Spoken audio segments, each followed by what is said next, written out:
अस्सलाम वालेकुम जी, सुबह सवेरे पाकिस्तान में बहुत बहुत खुशामदीद। मैं हूँ शिफा यूसुफ से और मैं हूँ वैस मंगल वाला। मेरी तरफ से भी आप सबको अस्सलाम वालेकुम। खुदा का शुक्र है कि उसने हमें आज की सुबह देखना नसीब फरमाई। और आज की सुबह बड़ी ख़ास तारीख है आज भाई। क्या हुआ, ऐसे क्या देख रही हैं आप? बताएं बताएं। कौन सी तारीख है आज बताएं? 28 कौन से फरवरी? 28 फरवरी। इतनी अहम तारीख है ये, आपको इसका पता ही नहीं है कुछ? अच्छा, तो इसलिए मैं आपकी तरफ फौरन कि मैं अपना इल्म और उसके मोती बिखेरना शुरू करूं। वाह वाह वाह, अरे यू इलिटरेट पीपल्स। मैं आपको बताता हूँ क्या है 28 फरवरी क्यों अहम होती है, उसके बारे में मैंने सोचा कि आज आपको आगाज़ में बताऊँ। 28 फरवरी इसलिए अहम होती है कि फरवरी वो महीना है कि जिसमें सबसे कम दिन होते हैं। ठीक है जी, 28 ये तो पता ही नहीं था हमें। अल्लाह, अगर ये चीज़ ना पता चलती तो हमारा इस कौम का क्या होता। बता रहा हूँ ना, आगे बता। अच्छा। देखिए, जनवरी की जो तनख्वाह मिलती है उसको खर्च करने के लिए आपके पास सिर्फ 28 दिन होते हैं। ये कितना बड़ा फ़ायदा है। हाँ, और कितना एक और फायदा है। हाँ। उस खर्चे में आप 2 दिन कम कर लें जी, तो वरना तो 2 दिन की एक्स्ट्रा आप पेमेंट्स वगैरह करते, खाना, सौदा, बिजली, हर चीज़, तो वो भी 2 दिन कम हो गए, तो 2 दिन की बचत भी हो गई। मार्च की तनख्वाह जो है वो जल्दी आ जाती है, ज़ाहिर 28 दिन के बाद आ जाती है तनख्वाह। सही है। खुशी की खबर है पाकिस्तानियों, खुशी मनाओ, आज 28 फरवरी है। दूसरी चीज़ क्या है? असल जो चीज़ मैं बताना चाह रहा था, इल्म की बात, मुद्दे पे आए, मुद्दे पे पर आ रहा हूँ मैं, वो ये है कि 28 दिन क्यों होते हैं फरवरी में। ये है असल सवाल। बाकी जो महीने हैं क्यों उसमें 30 दिन होते हैं और 31 दिन होते हैं, और फरवरी में ही क्यों 28 दिन होते हैं? बताएं। उसकी वजह ये है कि बेसिकली ये रोमन कैलेंडर सिस्टम है। ठीक है। अच्छा, रोमन्स जो है बुनियादी तौर पर उनका जो पहले जो कैलेंडर था, जो उनके दूसरे बादशाह नूमा थे, उन नूमा साहब ने जब कैलेंडर बनवाया था तो वो था 355 दिनों का। सही है। और उसमें थे 10 दिन, 10 महीने, 10 महीने थे।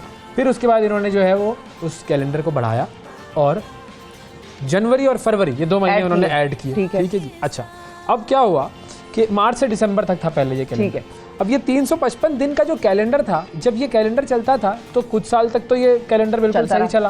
फिर उसके बाद हुआ ये कि जो मौसम थे और जो महीने थे उनमें गड़बड़ होना शुरू हो गई, प्रॉब्लम आ गई। मतलब जनवरी के महीने में थोड़ी गर्मी आना शुरू हो गई। अब इससे फसलों पर असरअंदाज हुआ, मामला ख़राब हुआ। अच्छा, क्योंकि लोगों की काश्त में मसला शुरू हुए। उन्होंने कहा यार ये तो कुछ गड़बड़ हो रही है। सही है। उसके बाद आया जी वो जूलियस सीजर।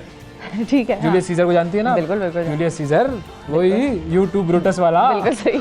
जिसको सेनेट में एक्चुअली सीजर ज्यादा मशहूर शायद ब्रूटस से हुआ, धोखा ना खाता तो इतना फेमस ना होता। जिसको कत्ल किया था उसमें सेनेट में कत्ल किया गया था अपने ही साथियों ने, और आखिरी छोरा जो घूमपा वो तो फिर घूमपा जी ब्रूटस भाई ने, ब्रूट ने। और बस फिर उसके बाद तो लोगों का दोस्ती से एतबार ही उठ गया। तो जूलियस सीजर ने फिर ये पूरी रिफॉर्म्स करवाई, 365 दिन का कैलेंडर बनवाया। अब चूंकि रोमन्स जो हैं वो फरवरी में अपने जो मुर्दा लोग थे उनके हवाले से कुछ दुआएं वगैरह करते थे और इस महीने को वो मनहूस समझते थे। सही है। तो उन्होंने कहा इसके दिन कम कर दो, कम करो और 28 दिन डालो। 28 की भी वजह क्या है कि जो इवन नंबर्स थे उनको वो कहते थे ये मनहूस नंबर्स हैं, ऑड नंबर्स को वो कहते थे कि ये अच्छे नंबर्स हैं। तो फिर वो ऑड नंबर में ऑड नंबर अच्छे होते हैं ना, तो उन्होंने कहा कि भाई मनहूस महीना है इसका 28 कर दो। चलो, तो ये किया 27 कर उससे कैलेंडर में सारी गड़बड़ हो रही थी। अच्छा, कैलकुलेशन करके उन्होंने ये फैसला किया। काम बड़ा किया उन्होंने, मगर ये जूलियस सीजर ने फिर 365 दिन करवाए और 28 फरवरी करवाया। आज हम सिर्फ 10 महीने काम करते और उसके बाद सुकून करते। उसके बाद बाकी 2 महीने जो होते उसमें छुट्टी करते। नहीं, 2 महीने तो होते ही नहीं ना। अच्छा, होते ही नहीं, मैं समझा जून जुलाई में छुट्टी भी होती है। नहीं, वो तो होती। सिर्फ फिर उसके हिसाब से हो जाते सिर्फ 8 महीने का काम और 2 महीने की छुट्टियां। वाह वाह वाह, सीजर ने तबाह कर दिया, बिल्कुल बर्बाद कर दिया। बर्बाद ना करें, हम अपनी जगह पर जाते हैं। और हम प्रोग्राम का बाकायदा आगाज करेंगे। हो गया आगाज या अभी आगाज करेंगे? आगाज हो गया, मैंने इतनी बड़ी तकरीर कर दी, जूलियस सीजर सुना दिया। अच्छा। मतलब आप ऐसे ये कहना चाह रहे हैं कि तकरीर जब मेरी होगी तो प्रोग्राम का आगाज होगा? और क्या, तकरीरें ही तो हैं असल में आजकल जो हो रही हैं सारी। कहाँ तकरीर और किस तकरीर हर जगह। मरियम साहिबा ने ऐसी ज़बरदस्त तकरीर की है खान साहब के बारे में। उन्होंने कहा पहले 200 पेशियाँ इनकी करवाओ, फिर उसके बाद इलेक्शन। बिल्कुल। आज की खैर वैसे तो कल बहुत अहम फैसला हुआ, बेंच टूट गया सुप्रीम कोर्ट का, जो सो मोटो एक्शन लिया हुआ था उसके वाले। तो अब वो तो कौन उसकी कीमत भरेगा? ऐसे बेंच तोड़ दिया, ये क्या बात है? वैसे वो लकड़ी वाला बेंच नहीं कह रही मैं। फिर बेंच टूट गया मतलब? ऑनरेबल जजेस का बेंच जो था ना बना हुआ, उसमें से 4 मेंबरान अलग हो गए। अलग हो गए बेंच से, तो क्या आप सामने जाके बैठेंगे? वो क्या मतलब कुर्सियों पे बैठेंगे? क्या करेंगे? समझाए ना। आप ऐसे सवाल मत करें नेशनल टीवी पे। उन्होंने देख लिया तो खामखा बस मुसीबत हो जाएगी। समझने की कोशिश कर रहा हूँ, तालीम याफ्ता शख्स नहीं हूँ मैं इस मामले में, तो आपसे पूछ रहा हूँ, आप तकरीबन लॉयर हैं, तो इस पर बताइएगा हमें। अल्लाह कितना अच्छा लगा हुआ है इसके मुंह से सुनते हुए कि तकरीबन, बस वाकई तकरीबन। लेकिन बात वाकई ये है कि एक्चुअली इल्जामात लग रहे थे कि भाई ये जजेस जो हैं वो उनके हवाले से सियासतदान तकरीरों में ही ये कह रहे थे कि जजेस जो हैं वो एक तरह से बायस्ड हैं और उनको चाहिए कि अखबार में आया हुआ है अखबार में, पढ़ लेता हूँ मैं, ठीक है। इलेक्शन तारीख अस्कुद नोटिस, 4 जजेस बेंच से अलग, ये लिखा हुआ है अखबार में 92 का अखबार, बेंच से अलग, ठीक है। अब वो सामने जाके बैठ गए होंगे। सही है। आज की समाज जो है वो क्या हो रहा है ये दिखा दें, दुनिया में क्या हो रहा है ये दिखा दें। लेट्स टेक यू टू, बल्कि let's take you around the world in 60 second. 60 second news देखते हैं। इलेक्शन कब होंगे, असेंबलियों का टूटना दुरुस्त था या नहीं, अवाम को अदालती फैसले का इंतजार। वफाकी वज़रा के गैर मुल्की दौरों पर करोड़ों खर्च, महंगे तरीन दौरे कादिर पटेल ने किए। वज़ीर आज़म शहबाज शरीफ ने ज़ख़ीरा अंदोज़ों और मुनाफाखोरों के खिलाफ कानूनी कार्रवाई की मंजूरी दे दी, रमज़ान में सस्ते बाजार लगाए जाएंगे। इसराइल और फ़लस्तीन के दरमियान अमन मुआहदा तय पा गया, इसराइल 6 माह तक किसी भी नई बस्ती की आबादकारी की मंजूरी नहीं देगा। तुर्की में फिर जलजला, 1 जाँ बहक 69 ज़ख्मी, मुतअद्दिद इमारात मुनहदिम। यूक्रेन के सदर व्लादिमीर ज़ेलेंस्की की पेशगोई, रूसी सदर व्लादिमीर पुतिन को उनके दोस्तों में से ही कोई कत्ल कर देगा। इंग्लैंड और वेल्स में शादी की कानूनी उम्र बढ़ाकर 18 साल करने से मुताल्लिक नए कानून का निफाज शुरू हो गया। इलॉन मस्क एक मरतबा फिर दुनिया के अमीर तरीन शख्स बन गए। PSL 8 लाहौर कलंदर्स ने इस्लामाबाद यूनाइटेड को 110 रन से शिकस्त दे दी। और मेसी को best FIFA player of the year करार दे दिया गया। जी 60 सेकेंड्स अराउंड द ग्लोब, और आपने देखा कि दुनिया भर में क्या हो रहा है, और ज़ाहिर है दुनिया में पाकिस्तान भी इंक्लूडेड है। अब लोग ये ना सवाल करें कि दुनिया की बात आपने की तो पाकिस्तान की खबरें क्यों सुना दी। सब जगह हम रिकैप कर रहे हैं मुकम्मल। बिल्कुल, आपको बता दिया दुनिया का अमीर तरीन शख्स फिर से बन गया इलॉन मस्क। उससे जो है वो, मैंने तो इनकी खबरें देखनी छोड़ दी वैसे। हाँ, ये कभी अमीर होते हैं, कभी गरीब होते हैं, कभी बार बार इनकी वो लिस्टें ऊपर नीचे होती हैं। लिस्ट में टॉप 5 से निकल गया, लिस्ट में टॉप 5 से में आ गया। तो वो इनकी तो ये चीज़ें चलती रहती हैं, इसलिए I have stopped bothering about it. तो इसको देखना जब मैं आऊंगी दुनिया की अमीर तरीन खवातीन की फहरिस्त में टॉप पे 5 में 10 में, तो फिर दैट वुड इंटरेस्ट मी। हाँ बिल्कुल, आप खुद ही चला दीजिएगा ना, आप शो कर रही हैं। नहीं, मैं उस वक्त शो थोड़ी कर रही हूँ। अच्छा, शो छोड़ देंगे तकरीबन। सही।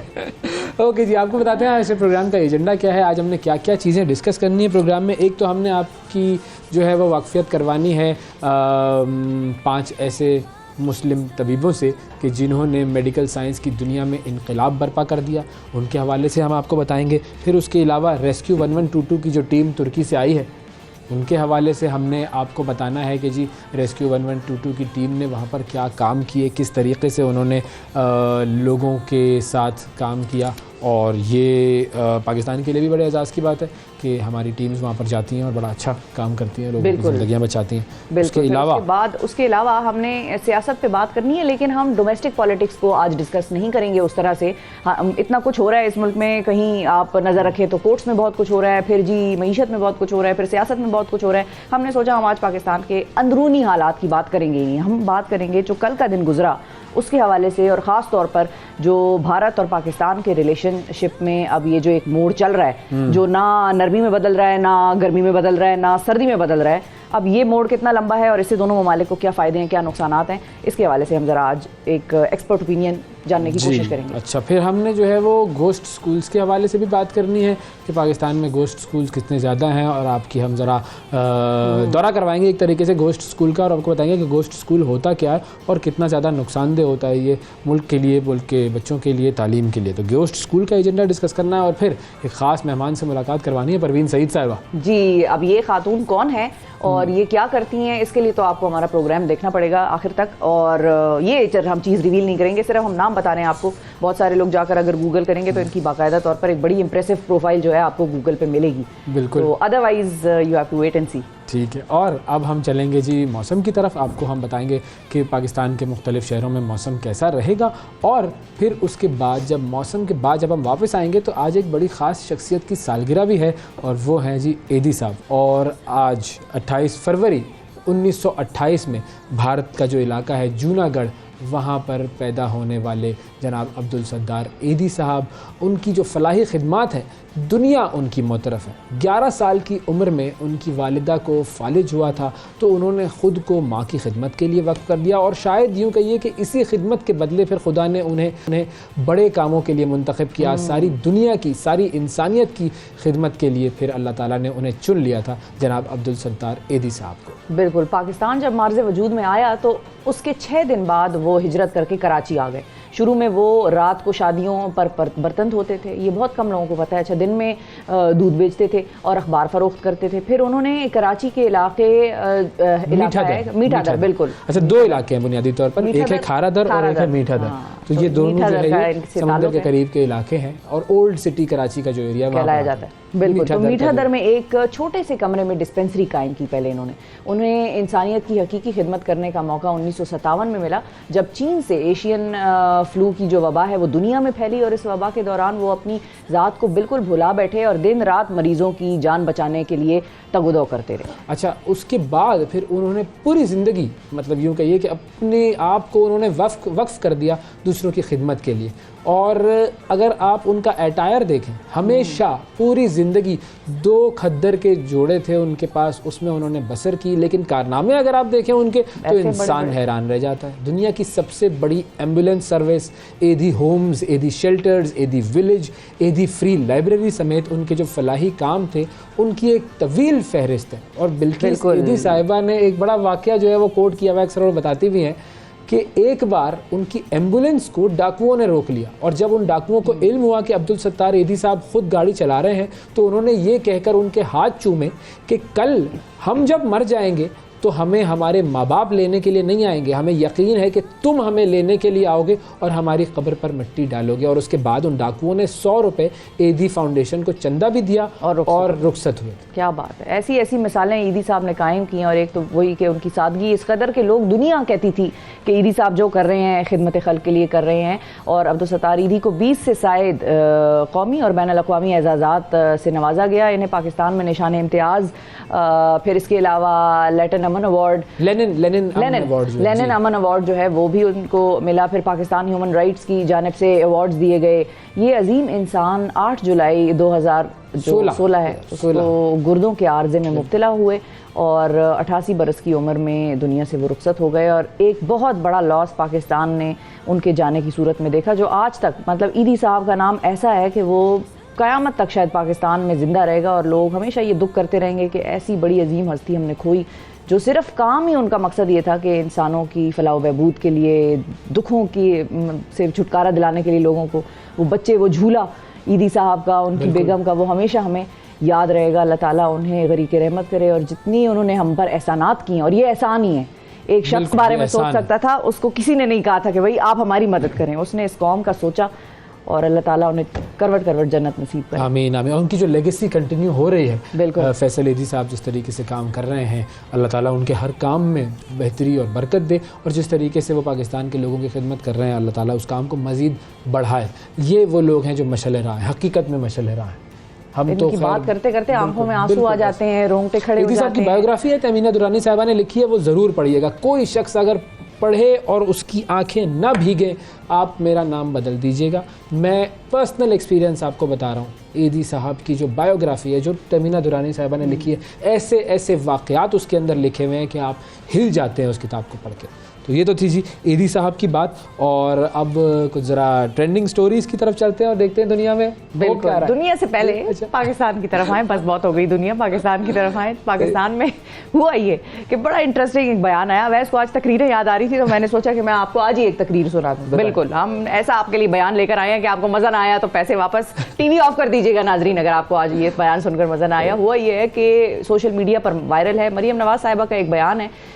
उसमें उन्होंने दावा किया है कि जो इंटरनेट आप इस्तेमाल कर रहे हैं, जो सहूलत इंटरनेट की आप इस्तेमाल कर रहे हैं, वो पाकिस्तान में नवाज शरीफ साहब की मरहून मिन्नत है, उन्होंने दी है। अच्छा, इस बयान की हिमायत और मुखालफत में सोशल मीडिया पर तो फिर तबसरों की आग लग गई। मीम्स बनकर फैलने लग गई। अच्छा, तारीखी तौर पर अगर देखा जाए इसके हवाले से थोड़ा सा अगर इसको हम बयान को डाइसेक्ट करें तो अगर तारीखी तौर पर देखा जाए तो इंटरनेट की ईमेल की हद तक सहूलत जो है वो तो 90 की दहाई के आगाज़ में ही पाकिस्तान में मौजूद थी, आ गई थी। लेकिन इंटरनेट मुहैया करने वाला जो इदारा है वो 1996 में कराची में कायम हुआ जब पीपल्स पार्टी की हुकूमत थी। अब यहाँ पर ये जहन में रखिएगा, फैक्ट चेक छोटा सा बिल्कुल। अच्छा, अलबत्ता नवाज शरीफ साहब के दूसरे दौरे हुकूमत में इंटरनेट की स्पीड में कुछ बेहतरी ज़रूर आई जो कि टेक्नोलॉजी में तरक्की की वजह से मुमकिन हुआ। तो भाई वो टेक्नोलॉजी की वजह से नहीं होता, शहबाज स्पीड की वजह से। शहबाज बिल्कुल, हाँ, जैसे डॉलर को लगी हुई आज, अल्लाह डॉलर का तो नाम अच्छा काम किया, एक्नॉलेज करें डॉलर का तो नाम ले, हाँ बिल्कुल नहीं, लेकिन मैं आपको वही बता रही हूँ टेक्नोलॉजी में तरक्की हुई आहिस्ता आहिस्ता, और जाहिर है हमने वो कंड्यूसिव एनवायरनमेंट पैदा किया उस वक्त नवाज शरीफ साहब ने ताकि वो चीज़ यहाँ पर पाकिस्तान में भी आ जाए। ताहम उस वक्त कंप्यूटर्स की जो कीमतें हैं वो आसमानों को छू रही थी और एक ये नया फिनोमेना था और इंटरनेट का इस्तेमाल इंतहाई महंगा था एक आम आदमी के लिए जिसको उसका कोई फ़ायदा उस तरह से हो नहीं सका। फिर इंटरनेट का अवामी इस्तेमाल 2001 में शुरू हुआ जब पहला ब्रॉडबैंड DSL नेटवर्क वो होता था ना, डब्बे नए आ गए छोटे छोटे, तो वो जो DSL ब्रॉडबैंड नेटवर्क था उसको लॉन्च किया गया पाकिस्तान में। इसके अलावा कंप्यूटर्स की कीमतें भी इतनी कम की गई जिससे आम आदमी भी उसे इस्तेमाल करने के काबिल हो चुका था। और सियासतदानों के दावों में सच्चाई और हल्की फुल्की गलत बयानी या हल्की फुल्की वो ज़रा ख़ुद को बढ़ावा देना भी शामिल होता है, तो हम ज़रा क्लैरिटी आपको देते रहेंगे कि क्या किसने कौन कितना कहाँ हुआ। कंप्यूटर्स के वाले से एक और चीज़ भी है कि कंप्यूटर्स में बुनियादी तौर पे है ये कि हमने बहुत ज़्यादा हम इंपोर्ट करते हैं पुराने कंप्यूटर सारी दुनिया से, तो हम एक तरीके से गार्बेज कैन है दुनिया के पुराने कंप्यूटर्स का, जो कि बहुत ख़तरनाक बात है, तो इसके ऊपर भी थोड़ा सा नज़रसानी होनी चाहिए। आगे बढ़ते हैं। अच्छा जी, तुर्की की हवाले से बात करते हैं। बाज़ औक़ात मुसीबतें जो हैं बड़ी ताकतवर होती हैं लेकिन इंसानियत के लिए जज्बा जो है वो उससे भी ज़्यादा ताकतवर होता है, और इसी जज्बे का शानदार इजहार टर्किश सुपर लीग है उसके एक मैच के दौरान देखा गया था। टर्किश सुपर लीग का एक फुटबॉल मैच हो रहा था बेसिक्टास और अंतालियास्पोर के दरमियान खेला जा रहा था, और मैच शुरू होने के 4 मिनट 17 सेकंड पर अचानक उस मैच को रोका गया। अब ये वही वक्त है कि जब तुर्की और शाम में पहला जल्जला आया था, सुबह के 4:17 पर ये जल्जला आया था तुर्की और शाम में। तो मैच रोकते ही शायकीन ने ग्राउंड में खिलौने फेंकना शुरू कर दिए, स्टफ टॉयज़ फेंकना शुरू कर दिए, और थोड़ी ही देर में खेल का जो मैदान था वो खिलौनों से भर गया, और ये तमाम खिलौने तुर्की और शाम के उन बच्चों में बांटे जाएंगे जो कि ज़लज़ले से मुतासिर हुए हैं। मैच खेलने वाले खिलाड़ी ने इस मौके पर यह कहा था कि कुछ चीज़ें फ़ुटबॉल से ज़्यादा अहम होती हैं और हम मिलकर इन ज़ख्मों को भरेंगे, और जो भी सारे ज़ख्म जो तुर्की पर और शाम पर ज़लज़ले की वजह से आए हैं हम मिलकर इनको भरेंगे। और 50,000 से ज़ायद लोग जो हैं वो जहाँ भाग हुए इस ज़लज़ले में, 1,60,000 से ज़ायद जो बिल्डिंग्स हैं उनको नुकसान पहुँचा। तो ये जो मामला है इसके ऊपर आप देखें कितना खूबसूरत ये मुजाहरा है एक तरीके से कि सब लोग मिलकर बच्चों के लिए खिलौने दे रहे हैं और पूरा ग्राउंड भर जाता है। This is amazing. मुझे तो बहुत एक जिसको आप कहते हैं ना ओवरवेलमिंग कैफियत होती है जब आप ये वीडियो देखते हैं। ज़बरदस्त जेस्चर है, बिल्कुल ज़बरदस्त जेस्चर। दुनिया की तवज्जो जो है वो उन्होंने इस जगह पर मुरकूज़ कर ली, बिल्कुल, और अपना मैसेज बता दिया कि बच्चों के लिए है ये हमारा सिलसिला सारा। अच्छा, इसके अलावा जो है जेम्स बॉन्ड के हवाले से एक बड़ी ख़ास खबर आई। जेम्स बॉन्ड के हवाले से खबर है जी, बिल्कुल। जेम्स बॉन्ड सीरीज़ हॉलीवुड की मशहूर तरीन फिल्मों की सीरीज़ है, अब बड़ी गैर मामूली उसको मकबूलियत हासिल हुई। आइन फ्लेमिंग के लिखे हुए ये नॉवेल्स हैं, वो नॉवेल्स थे उनको इन्होंने कन्वर्ट किया फिल्म्स के अंदर, और जेम्स बॉन्ड की फिल्मों से सब जो है वो वाकिफ़ हैं। अच्छा, अब नस्ली इम्तियाज़ात के इल्ज़ामात की जद में आए हैं ये नॉवेल्स, और उनकी वजह से उसमें से मुतनाज़िया मवाद जो है वो निकाल के उसको दोबारा शाया किया जाएगा। इन फिल्मिंग पब्लिकेशंस ने तमाम क़ारीन से कहा कि नॉवेल्स में मौजूद जो हसास मवाद है उसकी निशानदेही करें। ढेर सारे एतराज़ात सामने आए।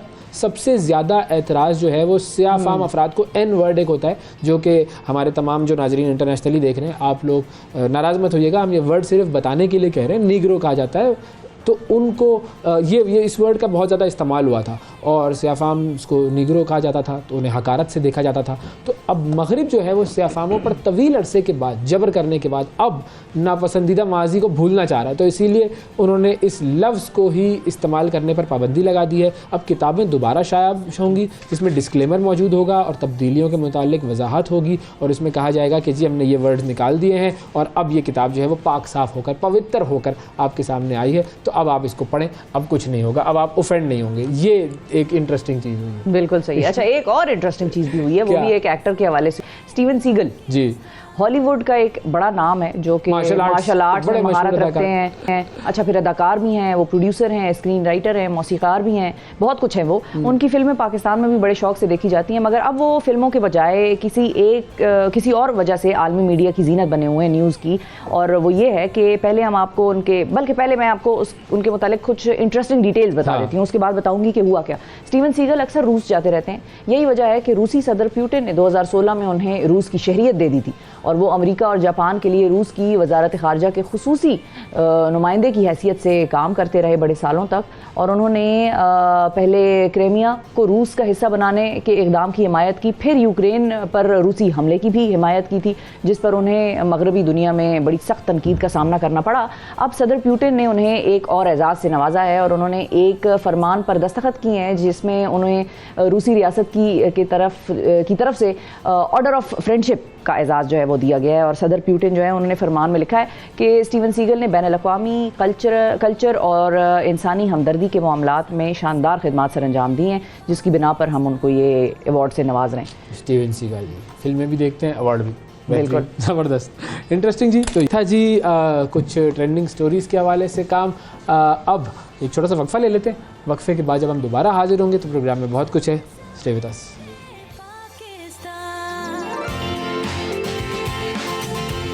सुबह सवेरे पाकिस्तान, सुबह सवेरे पाकिस्तान, सुबह सवेरे पाकिस्तान।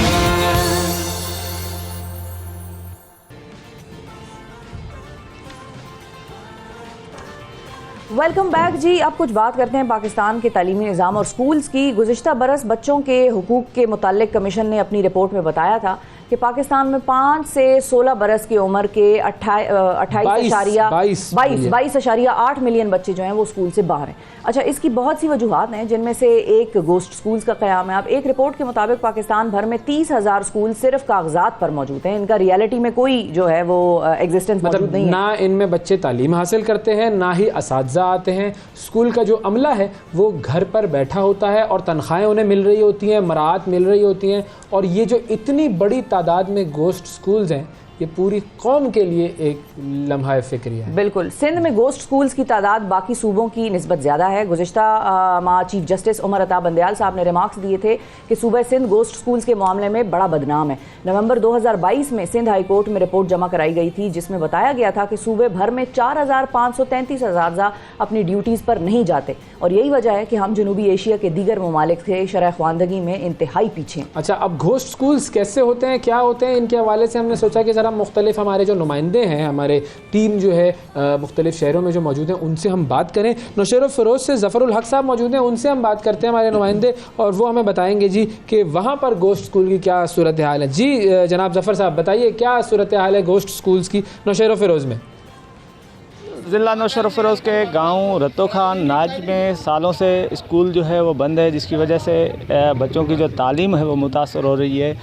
250 से ज़ायद जो बच्चे हैं वो तालीम जैसे ज़ेवर से महरूम हो रहे हैं, जिसकी वजह से इलाका मक्कीनों को जो है इंतहाई मुश्किलात का सामना भी करना पड़ रहा है। एक तरफ सिंध हुकूमत की जानिब से दावे किए जा रहे हैं और 50,000 से ज़्यादा जो टीचर्स हैं वो भी भर्ती किए गए हैं, मगर अभी तक इस स्कूल से जो है टीचर मुकर्रर नहीं किया जा रहा है। हमारे साथ एक के देहाती मौजूद है, उससे इस हवाले से मालूम करेंगे कि इस हवाले से उसका क्या कहना है।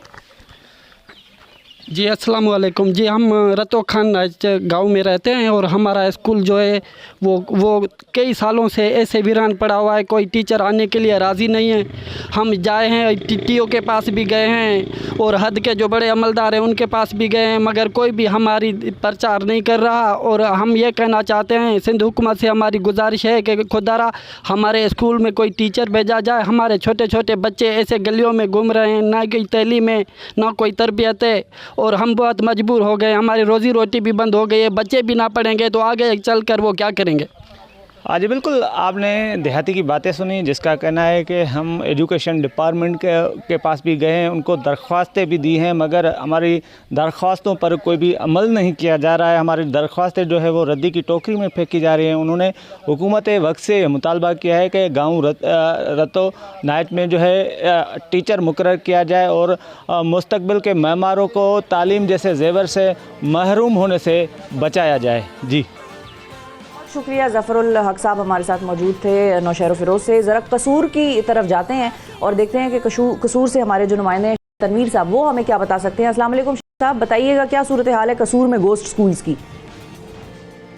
जी बिल्कुल, अगर कसूर में जो है वो महकमा एजुकेशन की नहली की बात की जाए तो यहाँ जो है वो कई ऐसे स्कूल मौजूद हैं, दर्जनों स्कूल जो है वो हमारी नज़र से गुजरे हैं जो सियासी दौर में जो है वो काफ लीग के दौर में बनाए गए, मगर आज भी उन स्कूलों में जो है वो यहाँ भैंसें बांधी जाती हैं और या तो वो खाली पड़े हुए हैं। आप भी देख सकते हैं फुटेज में उन स्कूलों की सूरत हाल क्या है।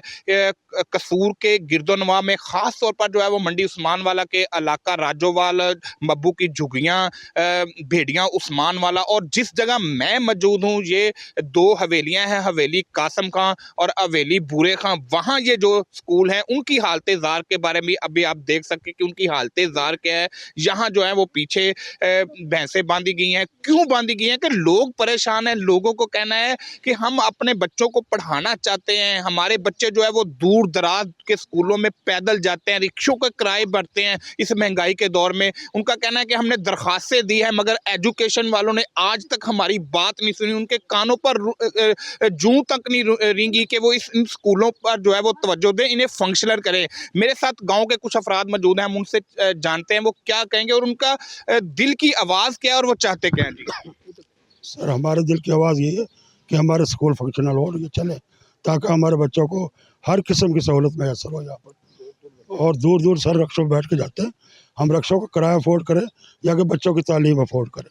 हम बहुत गरीब हैं और सर हमने ये 3 किला रकबा इसलिए नहीं दिया कि यहाँ ये गैराबाद पढ़ाओ, इसके अंदर इमारत बनी हुई है लेकर स्कूल नहीं चला। फ़ौज के दौर में भी सर यहाँ फ़ौजियों ने भी इसको चेक किया, मैडम साहब एक आई थी, उन्होंने भी इसको आकर चेक किया। हमने कहा सर हम इसको चलाने को तैयार हैं, हमसे जो भी इमदाद मांगोगे हम वो इमदाद करने के लिए तैयार, लेकिन ये स्कूल नहीं चल सकता। जी आप क्या कहेंगे? जी हमारे बच्चे इधर से कसूर तक जो जाते हैं रक्षों पे, गाड़ियों पे, वो हमें बहुत ज़्यादा परेशानी होती है। हम बच्चों को किराया देते हैं और उसके बाद हमारे बच्चों के खर्चे होते हैं उनको फोर्स करते हैं, जो बच्चों के तालीम को नहायत ही परेशानी के आलम में हम बच्चों को कसूर से शेखम वगैरह गाँव में आगे पीछे भेजते हैं। इधर जो बिल्डिंग बननी चाहिए, हम ये गवर्नमेंट से मुतालबा करते हैं, ये जो बिल्डिंग बनी है महकमा एजुकेशन को भी ये इतला करते हैं कि जो इधर हमारी बिल्डिंग बनी है इधर इसको चलाया जाए ताकि हमारे बच्चे इधर पढ़ें, हमें आसानी पैदा हो, हमारे खर्चों में थोड़ी सी कमी आ जाए। जी बिल्कुल, आपने जो है वो शहरी की बात से उनका कहना है कि ये स्कूल जो है वो फंक्शनल होना चाहिए, यहाँ जो है वो जानवरों की बजाय जो है बच्चों का बसेरा होना चाहिए, तलीम और किताब उनके हाथ में होनी चाहिए। ये बच्चे जो है यहाँ सारा दिन जो है वो खेलते भी हैं, तलीम तो हासिल करते हैं मगर दूर दराज जाकर जो है उन्हें जाना पड़ता है, जिसकी वजह से बाज़ बच्चे जो है वो किराया ना होने की वजह से अफोर्ड नहीं करते, वो तलीम छोड़ जाते हैं। इन लोगों का कहना है कि हमें तलीम से मोहब्बत है मगर ये स्कूल जो है जिसकी 3 कलान बिल्डिंग हमने दी है, हुकूमत को चाहिए कि आज भी जो है वो इसे हम फंक्शनल करने के लिए तैयार हैं, बिल्डिंग पे पैसा लगाने के लिए तैयार हैं, मगर खुदा के लिए जो है वो हमारी बिल्डिंग को जो है वो आबाद किया जाए, यहाँ टीचर्स भेजे जाए, हमारे बच्चों का जो है वो मुस्तकबिल संवारा जाए। जी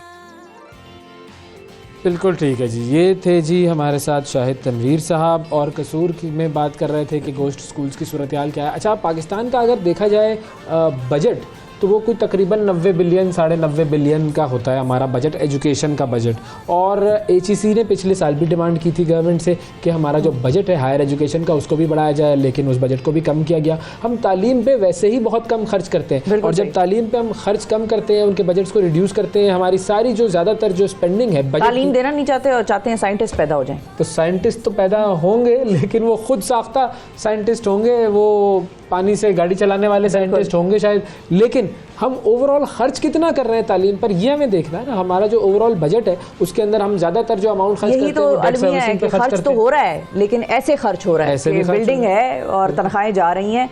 और हम जो है आपको थोड़ा सा पेशावर की भी सूरत हाल से ज़रा आगाह करें। वहाँ पर भी ज़ाहिर गोश्त स्कूल्स का मामला है, खैबर पख्तूनख्वा में भी। अब वहाँ पर कितना है, इसके हवाले से आपको पेशावर की तरफ लेकर चलते हैं। ज़ीशान साहब हमारे साथ मौजूद है, हमारे नुमाइंदे। जी ज़ीशान भाई बताइए क्या सूरत हाल है पेशावर में?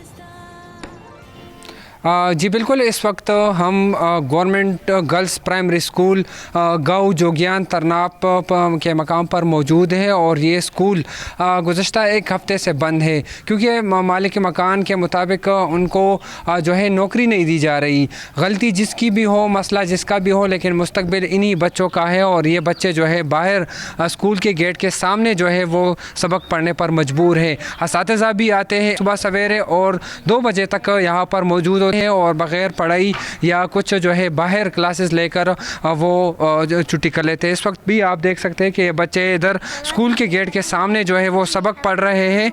नन्हे बच्चे हैं, पाँचवीं जमात तक इसमें बच्चे पढ़े और जो अहले इलाका है उनके मुताबिक 500 के करीब बच्चे जो है वो यहाँ पर पढ़ते हैं। ये इस इलाके का वाइस स्कूल है, ये पेशावर और नौशहरा के दरमियान बाउंड्री पर वाक़िया स्कूल है। ये वाइस स्कूल है और ये भी बंद है। अहले इलाका ने मुतालबा किया है कि हुकूमत को चाहिए कि वो इस स्कूल को खोलने के लिए इक़दामात करे ताकि इस बच्चों का मुस्तकबिल तारीख होने से बच जाए। तकरीबन 1 हफ़्ता हो गया है कि ये स्कूल बंद है, इसको ताले लगा दी गई है और ये बच्चे या तो छुट्टी कर लेते हैं और या स्कूल के गेट के सामने जो है वो अपना तालीमी जो सिलसिला है वो जारी रखे हुए है। जो फ़ीमेल असातिज़ा है वो भी यहाँ पर पूरा दिन बैठी रहती है और छुट्टी के वक्त वो घर चली जाती है।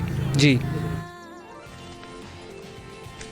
ठीक है जी, बहुत शुक्रिया ज़ीशान साहब, आपने वक्त निकाला प्रोग्राम के लिए। और ये थी जी गोस्ट स्कूल्स के हवाले से हमारी कुछ खुसूसी सेगमेंट, और कोशिश करते हैं कि लाते रहेंगे इस किस्म के इश्यूज़ आपके लिए। अब ज़रा चलते हैं उस सेगमेंट की तरफ जिसके हवाले से हमने आपको प्रोग्राम के एजेंडा में बताया था कि पाक भारत जो एक हमेशा से कोल्ड वॉर कह लें उसको, या हमेशा से एक अजीब सी कैफियत में रहे हैं। कभी वो दोस्ती की तरफ नहीं जा सके मुकम्मल तौर पर, कभी अमन नहीं हो सका। हालांकि कहते हैं, और दोनों तरफ इस चीज़ की रियलाइजेशन है कि आप पड़ोसी नहीं बदल सकते, लेकिन जब पड़ोसी बदल नहीं सकते तो फिर उस पड़ोसी के साथ अच्छे खुश उसलूबी से रह लें। वो इस बात को समझते नहीं है, हमें मजबूरन उनकी पॉलिसी पर आकर एक्ट करना पड़ता है। इसकी मिसाल थी जी 2019 14 फरवरी पुलवामा में फॉल्स फ्लैग ऑपरेशन का एक ड्रामा रचाया गया। भारत की जानिब से धमकियां शुरू हुई। 26 फरवरी को भारतीय तैयारे जो थे वो पाकिस्तानी हुदूद में दाखिल होने की कोशिश की उन्होंने। बालाकोट की पहाड़ियों पर वो एक कौवा और चंद दरख्त उन्होंने गिराए और फिर वापस चले गए। और फिर उसके अगले दिन पाकिस्तानी एयरफोर्स ने भारत को एक ऐसा जवाब दिया जो कि तारीख़ के सफ़ात पर नक्श है। पायलट उनका अभिनंदन था, वो उसको गिराया गया, उसको गिरफ़्तार किया गया। टी वॉज फैंटास्टिक का जुमला जो है वो सब लोगों को याद है। और 4 बरस गुजर चुके हैं, हमारे रिलेशंस कहाँ जा रहे हैं और भारत अब कश्मीर के हवाले से 2023 में क्या करने जा रहा है। पाकिस्तान के सीनियर दानिश्वर और सियासत मुशाहिद हुसैन सैयद साहब से हम बात करेंगे। अस्सलाम वालेकुम मुशाहिद साहब। अस्सलाम वालेकुम जी, और आपको मुबारक हो प्रोग्राम रीब्रांडिंग की, और आपके व्यूअर्स को very good morning from Islamabad. Thank you sir, thank you so much, thank you for your time also. आप यू काइंड इनफ के आपने वक्त निकाला हमारे शो के लिए। सर ज़रा इसको एनालाइज करें अगर हम पाकिस्तान की तरफ से और भारत की तरफ से अगर हम बात करें पाक भारत ताल्लुकात की, तो हमेशा ही कशीदा रहे हैं। कोई वक्त ऐसा हमें याद नहीं है कि जहाँ पर वो समझौता एक्सप्रेस वाला सिलसिला हुआ, उसके बाद फिर हमने देखा कि उसका कैसा अंजाम हुआ, लेकिन उसके बाद भी कोई मतलब खातिर खा तब्दीली हमारे रिलेशनशिप में आई नहीं। Where do you see it going now? ये आपने ठीक कहा कि बाय एंड लार्ज कशीदा रहे, लेकिन कुछ अच्छे वक्त दौर भी आए जब हम गुफ्तगू भी करते थे, कुछ मामूल के ताल्लुकात थे, क्रिकेट, कॉमर्स, कल्चर भी था। इस वक्त चूँकि मोदी हुकूमत है, RSS की हुकूमत है, उनकी एक आइडियोलॉजिकल फॉरेन पॉलिसी है, नज़रियाती फॉरेन पॉलिसी, जिसमें मुस्लिम बैशिंग अपने हिंदुस्तान के अंदर और पाकिस्तान बैशिंग फॉरेन पॉलिसी में। और अभी आपने जिक्र किया बालाकोट का, 4 साल पहले की बात है, बल्कि उसकी अभी एनिवर्सरी भी आई है। और आप देखें कि वो पहली दफ़ा 1971 के बाद हिंदुस्तान ने बाज़ाब्ता इंटरनेशनल बॉर्डर क्रॉस करके पाकिस्तान पर हमला किया था। क्योंकि हमले में आपने वो तो कुछ नहीं मिला उसका, लेकिन द रिजल्ट वाज कि हमने उसका 24 घंटे के अंदर जवाब दिया और टिका के जवाब दिया। 2 जहाज़ गिराए, पायलट पकड़ा, and I think that was the finest hour after the nuclear tests. तो उस हवाले से हमने शो कर दिया कि हमारे में हिम्मत भी है और सलाहियत भी है उनका मुकाबला करने के लिए। अब हम चाहते हैं, और बल्कि पाकिस्तान में तो कोई कंस्टिट्यूएंसी नहीं जो हिंदुस्तान से कॉन्फ्रंटेशन चाहती है, चाहे मेरे ख्याल में मिलिट्री इस्टेब्लिशमेंट हो या पॉलिटिकल इस्टेब्लिशमेंट हो या पब्लिक ओपिनियन हो, आप जैसे मीडिया के लोग भी। तो उस हवाले से हिंदुस्तान का जो रवैया है बहुत मनफी है। और अभी बात की 2023 में, अब 2023 में हिंदुस्तान मेज़बान है G20 का, जो ग्रुप ऑफ 20 ममालिक हैं डेवलप्ड इकोनॉमीज़ के, थर्ड वर्ल्ड के भी, वेस्ट के, यूरोप के। अब वो कोशिश कर रहा है कि G20 के मेज़बानी को मिसयूज़ करे और कुछ इवेंट्स मकबूजा कश्मीर के अंदर कराए जाए, जो एक डिस्प्यूटेड टेरिटरी है, और एक इंटरनेशनल ऑर्गेनाइजेशन को कंट्रोवर्शियल किया जाए। तो मैं समझता हूँ कि ये भी बड़ी गलत बात है, क्योंकि मकबूजा कश्मीर में तो वो जुल्म ढा रहे हैं, उसका कब्जा किया हुआ है, एनेक्सेशन की है, यूनाइटेड नेशंस रेजोल्यूशंस की वायलेशन की है, और यूएन सेक्रेटरी जनरल ने खुद कहा है, एंटोनियो गुटेरेस ने, कि ये तो एक डिस्प्यूटेड टेरिटरी है। तो इस हवाले से पाकिस्तान को फिर काफ़ी कोशिशें करनी पड़ेंगी। और रिसेंटली खबर भी आई थी, आपने देखा होगा पिछले हफ्ते, कि EU डिसइंफो लैब है जो ब्रसल्स में है, कि हिंदुस्तान का जो इंफॉर्मेशन वॉरफेयर है, प्रोपेगेंडा है, जो झूठ है पाकिस्तान के बारे में, वो काफ़ी वो फैला रहे हैं थ्रू फेक वेबसाइट्स। तो ये ओवरऑल कॉन्टेक्स्ट है, कोई ग्लूमी पिक्चर नहीं, लेकिन मेरे ख्याल में जो मीडिया लेवल पर, पॉलिटिकल लेवल पर, पार्लियामेंट्री लेवल पर हमें बात करनी चाहिए जिस हद तक मुमकिन हो। सर, हम फॉरेन पॉलिसी में कहाँ यूँ कहिए कि नाकाम हो रहे हैं या कमी है? क्योंकि इंटरनेशनली अगर सारी दुनिया को ये पता है कि EU डिसइंफो लैब्स भी कुछ कह रहा है, सबको पता है कि जी ह्यूमन राइट्स वायलेशंस किस तरीके से हो रही हैं इंडिया में, अक़लियतों के साथ क्या सलूक किया जा रहा है, उसके बावजूद सारी दुनिया भारत के हवाले से, अब FATF ने कहा है कि जी वो अब रिव्यू करेंगे इंडिया को, लेकिन ओवरऑल हम देखें तो भारत की पोजीशन हमें लगता नहीं है कि हम कुछ ख़राब कर सकें दुनिया के सामने। नहीं, देखिए ना, हमने कोशिश की ख़राब करने की। अब दो बड़े वाक़या हुए हैं जो आपने अभी बात की, बड़ी इंपॉर्टेंट है। BBC डॉक्यूमेंट्री आई, और BBC ने खुद वो डॉक्यूमेंट्री बनाई जिसमें उन्होंने एक्सपोज किया मोदी ने जिस तरीके से गुजरात में कत्लेआम मुसलमानों का किया, जो मकबूजा कश्मीर में जुल्म ढाए जा रहे हैं, और जो हिंदुस्तान के मुसलमानों के साथ हो रहा है। उससे हम अगर करोड़ों रुपए खर्च भी करते तो इतना इफेक्टिव हिंदुस्तान का जो चेहरा बेनकाब किया है वो BBC ने खुद किया, नंबर 1। नंबर 2, आप देखें कि डावोस जो वर्ल्ड इकोनॉमिक फोरम है वो हर साल होता है जनवरी और फरवरी में, पिछले महीने भी हुआ। उसमें जो सबसे बड़ा अमेरिकन इन्वेस्टर है, बिलियनियर है, उसका नाम है जॉर्ज सोरोस, जो ओपन सोसाइटी इंस्टीट्यूट उनका थिंक टैंक है। उन्होंने अपनी की नोट स्पीच में कहा कि mister Modi's policies are based on hatred towards Muslims. अब देखें ना, ये बात अमेरिका के एक टॉप के investor, who happens to be from the Jewish faith by the way, and that shows कि कितना स्ट्रॉन्ग आवाज उठी है। वो हमारा कोई कारनामा नहीं। तो हमें चाहिए, और मैं recently parliamentary committee on Kashmir पर भी हमारी बात हो रही थी फॉरेन ऑफिस से, कि हमें एक स्ट्रेटजी बनाने की ज़रूरत है on India and occupied Kashmir. कम से कम जो नज़रियात की जंग है, बैटल ऑफ नैरेटिव्स है, ख्यालात की जंग है, बैटल ऑफ आइडियाज़ है। It's all about your narrative, आप कैसे प्रेजेंट करते हैं अपना केस। वो तो हम हक़ाइक़ के साथ, मंतक के साथ, दानिशमंदी के साथ पेश करें। ठक ठक ठक के ये इश्यूज हैं, और हिंदुस्तान के अंदर खुद इतनी आवाज़ें उठ रही हैं, रणदीपी रॉय हो, करण थापर हो, there are lot of voices in India. India is a great country, a big civilization. उसमें सिर्फ मोदी नहीं है, उसमें मुख्तलिफ कल्चर्स हैं, सिविलाइजेशंस हैं, मज़ाहिब हैं, लोग हैं, लेफ्ट के हैं, लिबरल हैं, सारे हैं, सब हिंदुत्व सोच के नहीं है। तो हमें अपना केस मुनज़्ज़म तरीके से पेश करना चाहिए, जो अभी तक हम, मेरे ख्याल में, हम नहीं पेश कर सकते। लेकिन अब मुशाहिद साहब, प्रॉब्लम ये है कि अब हम केस पेश करते हुए भी जो है उस डगर से भी ज़रा हट से गए हैं। हम खुद अपना ज़ाती तौर पे, हमारे मईशत के बहुत चैलेंजेस हैं, अफगानिस्तान, तालिबान, इनके हमारे बहुत चैलेंजेस हैं, पाकिस्तान में बिगड़ती हुई लॉ एंड ऑर्डर की सिचुएशन, ये एक और चैलेंज आ गया है। हुकूमतें जो हैं वो दोनों, मतलब पिछली हुकूमत भी एक अजीब सी कैफियत में रही, जब वोट ऑफ नो कॉन्फिडेंस आया, 2-3 महीने उसमें गुजर गए। फिर अब भी जब ये PMLN की हुकूमत, ज़ाहिर है PDM की जमातों की आई, तो भी एक कशमकश चल रही है। तो हम वो कश्मीरी इस चीज़ का भी गिला कर रहे हैं कि भाई आप लोगों ने तो हमारा मुकदमा लड़ना था सब ने, और पाकिस्तान में तो हो ही ऐसी सिचुएशन गई है कि हमें तो लगता है आप लोग हमें भूल गए। तो ये जो एक कैफियत है जो कि अंसर पेश हो रहा है, इसको हम कैसे ज़ाइल करें और कैसे वापस हम कश्मीर के मुकदमे की तरफ आएँ? देखें, जब when I was a student, I was studying in college, 30-35 साल पहले की बात है, उस वक्त भी हमें कहा जाता था कि हम नाजुक मोड़ पर हैं, we are at a very turning point, cross road. हम जिस खित्ते में रहते हैं वो खित्ता हिला हुआ है, उसमें कुछ ना कुछ होता रहता है। That we continue, that life has to go on, because we live in a very dangerous and difficult part of the world, जहाँ टर्बुलेंस है, टर्मोइल है, ट्रांसफॉर्मेशन है। अब ये है कि 3 इश्यूज हैं पाकिस्तान में, कश्मीर, न्यूक्लियर और चाइना और सीपैक, जिस पर मुकम्मल इत्तेफाक राय है सियासी जमातों में भी और पॉलिटिकल फोर्सेस में भी, पब्लिक ओपिनियन पे।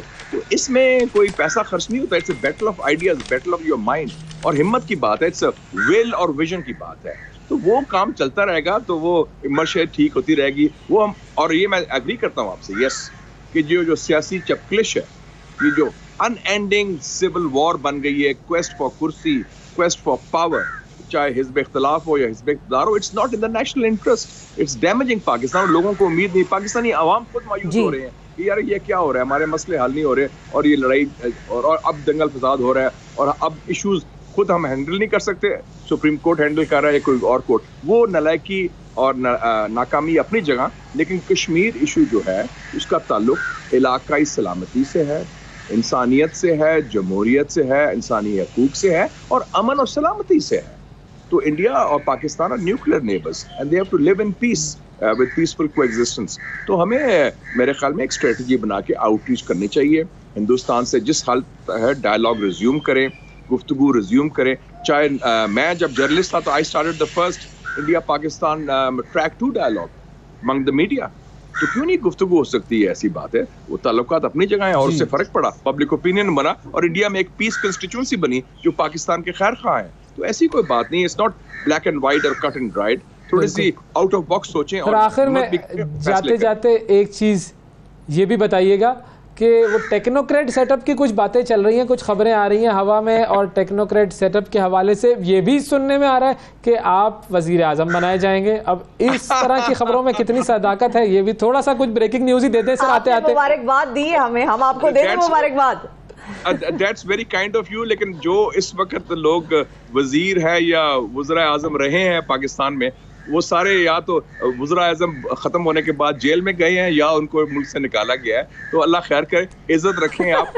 वो कुरान शरीफ में है, वो इज़्ज़ो मंतशा व तज़िल्लो मंतशा, अल्लाह ताला इज़्ज़त देने वाला है, अल्लाह ताला ज़िल्लत देने वाला है। सबसे बड़ी बात है, मैं सुकून से हूँ, बाहर बैठा हूँ, अभी ये मैं आपसे बात कर रहा हूँ तो मुझे कोयल की आवाज़ आ रही है खूबसूरत, ये ऑनसेट बाहर आ रही है, अच्छा मौसम है इधर, मैं आराम से बैठा हूँ। और जो बात है, मैं आज़ाद बंदा हूँ, एक आज़ाद मुल्क का, आज़ादी से बात भी करता हूँ, आपसे गुफ्तगू भी अच्छी हो रही है। तो मेरे ख्याल में आप मेरे अगर खैर खा हैं तो हमारी इज्जत में बस इजाफा करें और सच बोलने की हिम्मत दें, बस। That is more than enough.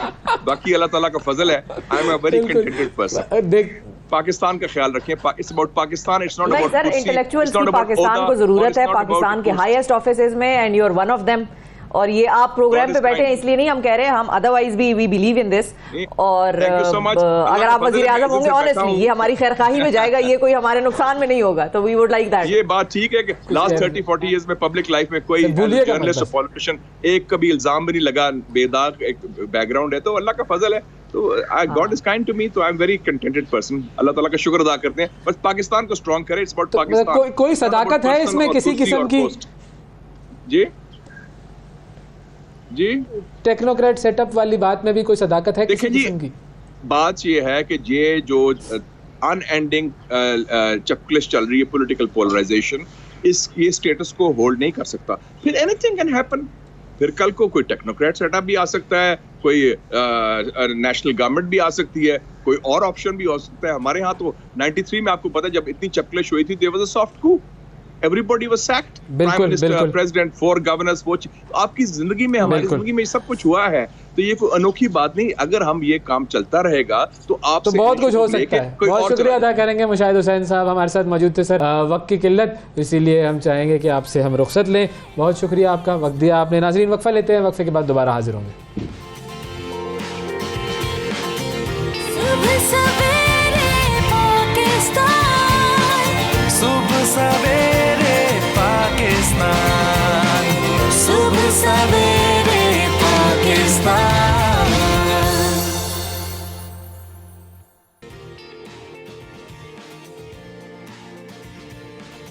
Welcome back जी। सुबह सवेरे पाकिस्तान में एक मरतबा फिर खुशामदीद। अब आपको लेकर जाते हैं ज़रा तारीख़ के गोशों में। और हम जो बात कर रहे थे प्रोग्राम में पहले कि जी गोश्त स्कूल्स हैं और हमारे यहाँ पर तालीम का फुकदान है, तालीम के ऊपर हम ख़र्च नहीं करते हैं, ये सारे मामलात ऐसे हैं। और फिर उसके बाद शिफा ने एक जुमला कहा था कि ख्वाहिशें हमारी ये हैं कि हमारे मुल्क से बड़े बड़े साइंसदान निकलें, हमारे मुल्क से बड़े बड़े टेक्नोलॉजिस्ट निकलें। ख्वाहिशें, हाँ बिल्कुल, ख्वाहिशें भी ऐसी हैं। हमें लगता भी ऐसा ही है कि हमसे बड़ा साइंसदान और फनकार कोई है भी नहीं, हमारे से बड़ा जुगाड़ू कोई नहीं, ये तो खैर तय है, इससे तो कोई मतलब तो राय नहीं है। लेकिन अगर हम इस्लामी तहज़ीब की बात करें, इस्लामी तमद्दुन की बात करें, और इस्लाम ने जिस तरीके से इल्म पर एम्फेसिस किया है कि हर मुसलमान मर्द और औरत पर इल्म हासिल करना फ़र्ज़ करार दिया गया है, और ये इल्म की बात की जा रही है, इसमें दीनी और दुनियावी इल्म दोनों आ जाते हैं, और हर मुसलमान मर्द और औरत पर भी फ़र्ज़ है। बहुत सारे लोग जो कहते हैं कि जी औरतों को इल्म हासिल नहीं करना चाहिए, ये वो इस तरह की बातें, कुछ भी नहीं है। दीन हमेशा इल्म की बात करता है, और हमारा जो मज़हब है उसकी बुनियाद ईमान के साथ साथ इल्म पर भी है। ये दोनों चीज़ें जो हमारे मज़हब की बुनियाद बनती है। अब अगर इस्लामी तहज़ीब का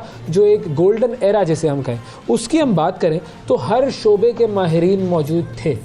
हर शोबा, साइंस का हर शोबा, टेक्नोलॉजी का हर शोबा, उसके मुसलमान माहिरीन दुनिया भर में मौजूद थे, और वेस्ट ने उनसे इस्तिफ़ादा हासिल किया। उनके नाम बदल दिए, वेस्ट ने ये किया, एवेसिना कर दिया, और मतलब बहुत कुछ किया है, गड़बड़ वेस्ट ने की है। और वो आज खैर उसके बाद उन्होंने उस गड़बड़ को ओन किया, उसके ऊपर तहकीकात की, और आज वो टेक्नोलॉजी में, फ़न में, तालीम में आगे हैं हमसे।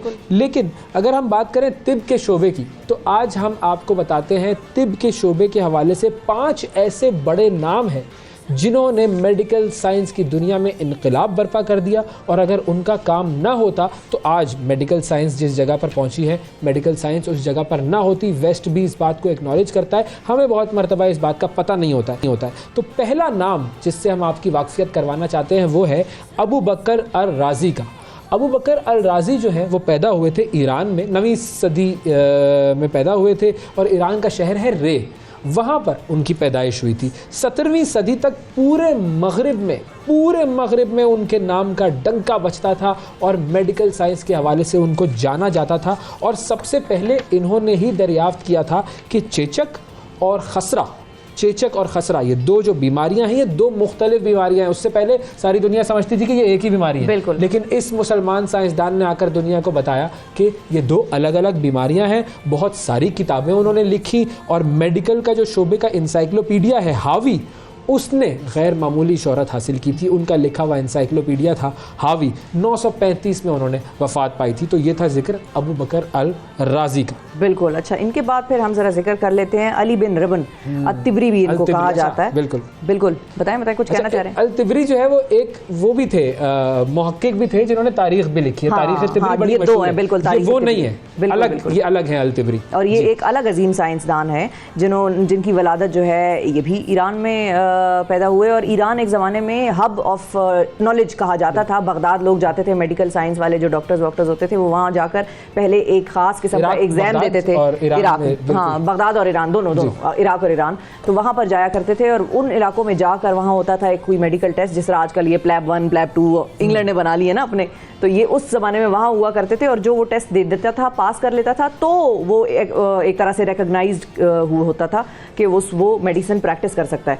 तो खैर ये इनकी विलादत तो ईरान में हुई, और इलाका जो है वो तिब्रिस्तान, बिल्कुल तिब्रिस्तान इलाका था। 775 ईस्वी में लगभग इनकी विलादत हुई, और इन्होंने 7 जिल्दों पर मुश्तमिल जो है एक ऐसा इंसाइक्लोपीडिया डेवलप किया कि जिसमें तमाम मालूमात ख़ास तौर पर बीमारियों के हवाले से, उनके इलाज, हर चीज़ दर्ज थी। मतलब उस वक्त जितनी भी बीमारियां थी उन सबको इन्होंने इस इंसाइक्लोपीडिया में जमा कर दिया था। इसकी खास बात ये थी, it was a complete encyclopaedia of the diseases that were known to the mankind at that time. बिल्कुल। और अब इसका नाम सुने जरा आप, नाम है इसका फिरदौस अल हिकमत रखा गया इस इंसाइक्लोपीडिया का नाम। और इनकी कुतब को 21वीं सदी जो है उसमें मगरिब में तर्जुमा किया गया था, 21वीं सदी में। और मगरिब में फिर ज़ाहिर है तर्जुमा हुआ तो उस पर मज़ीद तहकीक हुई, और फिर उनको शोहरत जो है वो एक तरह से और ज़्यादा मिलनी शुरू हुई और फैलती गई यूरोप की तरफ भी। और इनका इंतकाल जो है वो 870 में हुआ।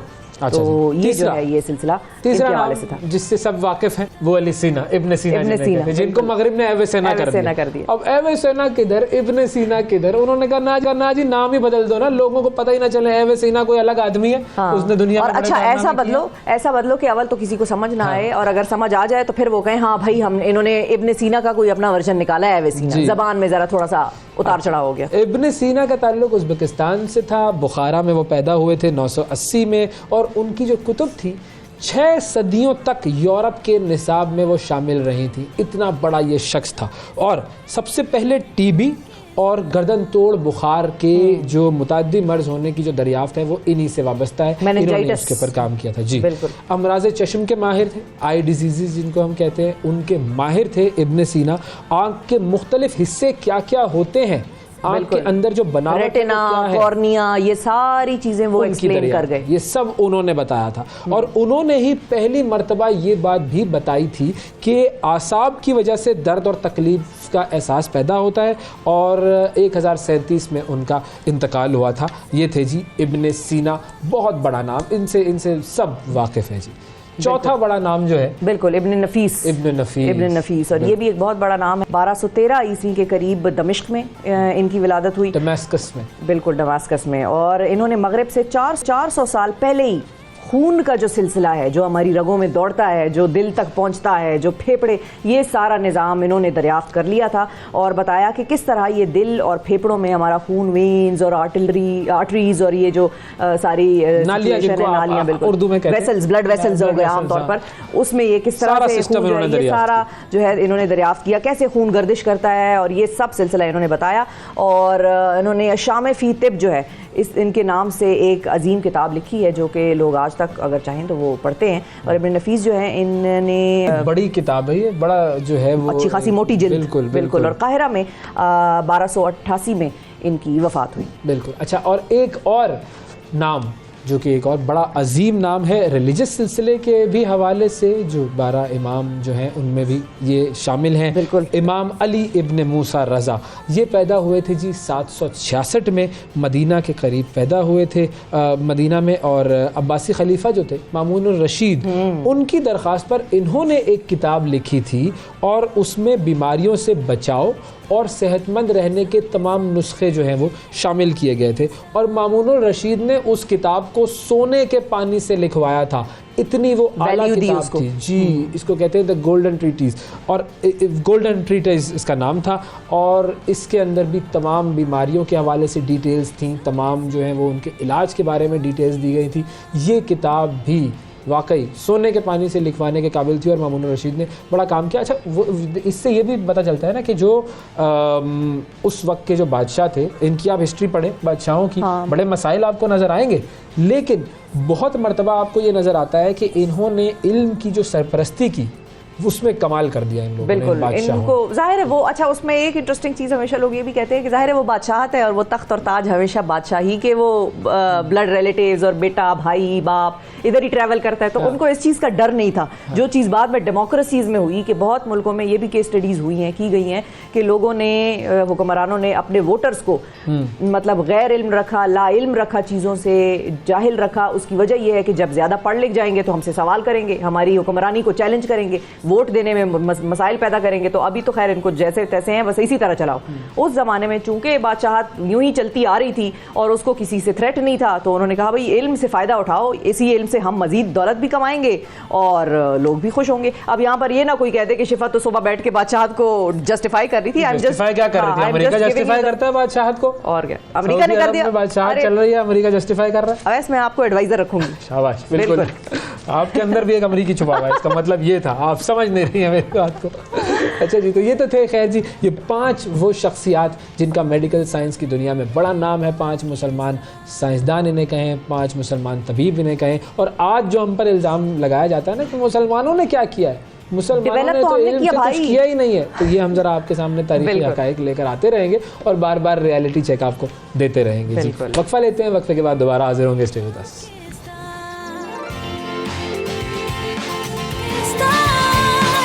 सुबह सवेरे पाकिस्तान, सुबह सवेरे पाकिस्तान।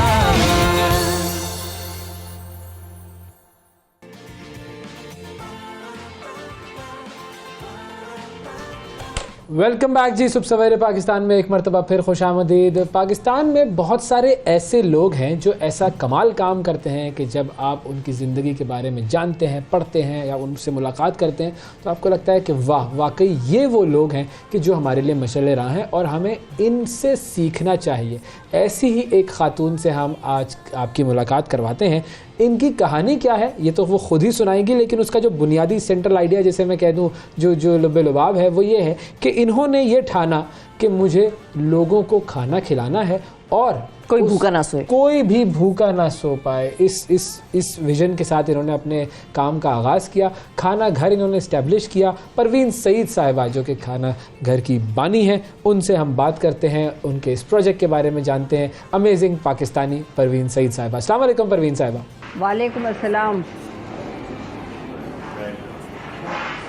परवीन साहिबा, बहुत शुक्रिया आपने हमारे प्रोग्राम के लिए वक्त निकाला। अभी हम बात कर रहे थे कि आज एदी साहब की भी सालगिरह है और जिस तरीके से उन्होंने पूरे पाकिस्तान के लिए, पूरी दुनिया के लिए, इंसानियत की खिदमत के लिए काम किया, आप भी उसी रविश पर, उसी रास्ते पर चल रही हैं। बहुत सारे लोगों को आप रोटी का जो आपका एक सिलसिला है, खाना खिलाने का सिलसिला, वो कर रही हैं। तो हमें थोड़ा सा अगर बताएं हमारे नाजरीन को कि ये जो खाना घर है ये आपने किस तरह शुरू किया? बस एक माँ ने अपने दो को मार दिया था सरजानी टाउन में। वो 2 दिन से भूखे थे, तो बस वही एक ज़िंदगी का टर्निंग पॉइंट था कि एक माँ अपने बच्चों को सिर्फ भूखे होने की वजह से मार देगी। तो मैं भी माँ थी, मैंने कहा कि भाई इसके लिए तो कुछ करना चाहिए। तो जो अल्लाह ने मुझे और मेरे हस्बैंड को दिया था वो हमने फिर इस इलाके में खाना घर खोला और वहाँ हमने 2 रुपए में रोटी और सालन देने का आगाज़ किया ताकि लोग ख़रीद कर खाएँ। अल्हम्दुलिल्लाह आज 22 साल हो गए खाना घर को चलते हुए। 2 लोगों से शुरू किया था, आज हज़ारों लोग खाना घर से मुस्तफ़ीद हो रहे हैं। तो बिल्कुल परवीन साहिबा, बिल्कुल आगाज़ किस तरह से हुआ? पहला दिन जो आपका था अपने खाना घर के लिए जो काम आपने किया, वो ज़रा एक्सप्लेन कर सकती हैं कि पहला दिन कैसा था? क्या क्या एक्टिविटीज़ आप लोगों ने प्लान की हुई थी, क्या सोचा था? बस नहीं, जब हमने पहले दिन खाना घर खोला तो उस दिन लोगों को नहीं पता था, क्योंकि बाज़ार में 40-50 रुपए का खाना मिल रहा था। तो ये 2 रुपए में खाना कैसा होगा, क्या होगा? तो जो रास्ते में से गुजरने वाले टीन डब्बे वाले, सब्ज़ी फरोश, इस तरह के लोगों को हमने अपने साथ शामिल किया। बिस्मिल्लाह पढ़ के निवाला अपने मुंह में डाला और कहा कि यहाँ हलाल का निवाला है, आप यहाँ खाना खाइए और पैसे बचाइए और अपने घर में अपने बच्चों के लिए वो पैसे लगाइएगा। तो कुछ पहले दिन तो 2-3 ही लोग आए, लेकिन फिर उसके बाद ये सिलसिला चलता रहा, आहिस्ता आहिस्ता आगे बढ़ता रहा। परवीन साहिबा, इस वक्त कितने खाना घर आपके बन चुके हैं और अब किस रेट पर वहाँ पर खाना मिलता है, क्योंकि महंगाई भी काफ़ी ज़्यादा हो चुकी है? बहुत ज़्यादा महंगाई हो चुकी है और इस वक्त ये हाल है कि रोज़ बरोज़ यहाँ खाना लेने वालों की तादाद में इजाफ़ा हो रहा है, इसलिए कि आटा नहीं है शहर में, दालें नहीं हैं। तो जाहिर है कि सूरत में तो आज हमारे जो है 2 मेन खाना घर हैं और 6 पिकअप पॉइंट्स हैं जहाँ हमारी गाड़ियों में खाना कच्ची आबादियों और गरीब बस्तियों में जाता है। तो इस तरह हम रोज़ाना के हिसाब से अगर अंदाज़ा करें तो तकरीबन 7,000 से ज़्यादा लोग यहाँ से खाना खा रहे हैं। 7,000 माशाल्लाह। अच्छा, अब जब 7,000 लोग खाना खा रहे हैं तो अब किस कीमत पर वहाँ पर खाना मिल रहा है? 3 रुपये में एक रोटी और एक प्लेट सालन, 3 रुपये में। लेकिन अब ये 3 रुपये भी जो है ना लोगों को अच्छा दे तो नहीं पा रहे हैं, इसलिए कि ना मुलाजमतें हैं। जी हाँ बिल्कुल, मैं परवीन साहिबा इसी तरफ आना चाह रही थी कि मुलाजमतों की कमी है, लोगों में बेरोज़गारी बढ़ रही है, महंगाई हो गई है। आप किस तरह से ये चीज़ मैनेज कर रही हैं कि इतने लोगों को खाना भी खिलाएं, कीमत भी सस्ती रखें और फिर जाहिर है साफ़ सुथरा भी हो? जी जी, ये तो सब मेरा अल्लाह का करम है, वो राज़िक़ है, रिज़्क़ का इंतज़ाम करता है, वो अल्लाह ने मेरे ज़रिए किया, लेकिन रिज़्क़ तो अल्लाह का है। बात सारी है कि वो आम पाकिस्तानी जो एक दर्द रखते हैं अपने गरीब बहन भाइयों के लिए, वो खाना घर से जुड़े हुए हैं। और हमारा एक छोटा सा काफ़िला है जो हम रवा दवा हैं और कोशिश करते हैं कि हमारे मुल्क से जो है ना गुर्बत का ख़ात्मा हो और लोगों को 2 वक्त का खाना मुयस्सर हो सके। अच्छा, हम अभी बात कर रहे थे कुछ देर पहले कि जब भी कोई नेक काम शुरू किया जाता है तो उसके अंदर चैलेंजेस बहुत ज़्यादा आते हैं, मुश्किलात बड़ी आती हैं। तो आपको इस काम के करने में किस किस तरह के चैलेंजेस का सामना करना पड़ता है? देखिए, अभी जो सूरत हाल का सामना है वो इंतहाई संगीन है कि आटा नहीं है शहर में। हम ढूंढ के आटा लाते हैं लोगों को खाना देने के लिए। तो सबसे बड़ा ये है कि गुर्बत की लकीर के नीचे जितने अफराद थे उससे कई गुना ज़्यादा हो चुके हैं। गुर्बत इंतहाई दर्जे पे बढ़ चुकी है। ऐसे में एक खाना घर का छोटा सा किरदार है कि वो अपने गरीब बहन भाइयों के लिए खाने का इंतज़ाम करता है। यही चैलेंज है कि लोग हमारे साथ जुड़े रहें, हमारे साथ काफ़िले में शामिल हों, हमारे साथ इस मुहिम में और इस मिशन में शामिल रहें कि लोगों को भूख को मिटाना है। बिल्कुल सही है। और आपसे जुड़ने के लिए भी हम इस्तदा करेंगे लोगों से कि आपसे जुड़ें और आपके इस नेक काम में आपका साथ दें। किस तरीके से लोग आपसे जुड़ सकते हैं आपके इस कॉज में? हमारे खाना घर की वेबसाइट पे चले जाएं या मेरा फ़ोन नंबर आप शायद स्क्रीन पे लगा दें तो उससे भी मेरे से रब्ता हो जाएगा। और इस वक्त इंतहाई शदीद ज़रूरत है कि मुखय्यर हजरात खाना घर से वाबस्ता हों, यहाँ के मसाइल को हल करने में हमारा साथ दें। और हमें सबसे ज़्यादा जो ज़रूरत है इस वक्त आटे की है, जो शहर में नापैद है, शहर से नहीं मिल रहा, फ्लोर मिलों में नहीं मिल रहा, दुकानों पे नहीं मिल रहा। तो हम तो यही चाहेंगे कि लोग हमारे साथ आएँ ताकि भूख को मिटाया जा सके, लेकिन सब मिलकर हम इस काम को आगे जारी रख सकते हैं। बिल्कुल सही। बहुत बहुत शुक्रिया अदा करेंगे परवीन सईद साहिबा, आपने वक्त निकाला और आपका बहुत बहुत शुक्रिया कि आप इतना ज़बरदस्त काम कर रही हैं। आप भूखों को खाना खिलाएं और अल्लाह ताला आपके इस कॉज में मज़ीद बरकत डालें। और जो कर सकते हैं और जो लोग जुड़ते हैं उनके लिए भी दुआ करें। बिल्कुल, हम सबको जुड़ना चाहिए। ऐसे नेक लोग, ऐसे कॉजेज़ हम आपके सामने लेकर आते रहेंगे अपने प्रोग्राम में। और कोशिश ये होनी चाहिए हमारी कि हम 1 रुपए से भी 2 रुपए से भी जितनी इस्तिताअत हो सके इनकी मदद करें, क्योंकि ये हमारे लिए, हमारी आखिरत के लिए और इस दुनिया की बेहतरी के लिए निहायत ज़रूरी चीज़ है। फिलहाल हम एक ब्रेक लेते हैं, ब्रेक के बाद दोबारा हाजिर होंगे। Stay with us.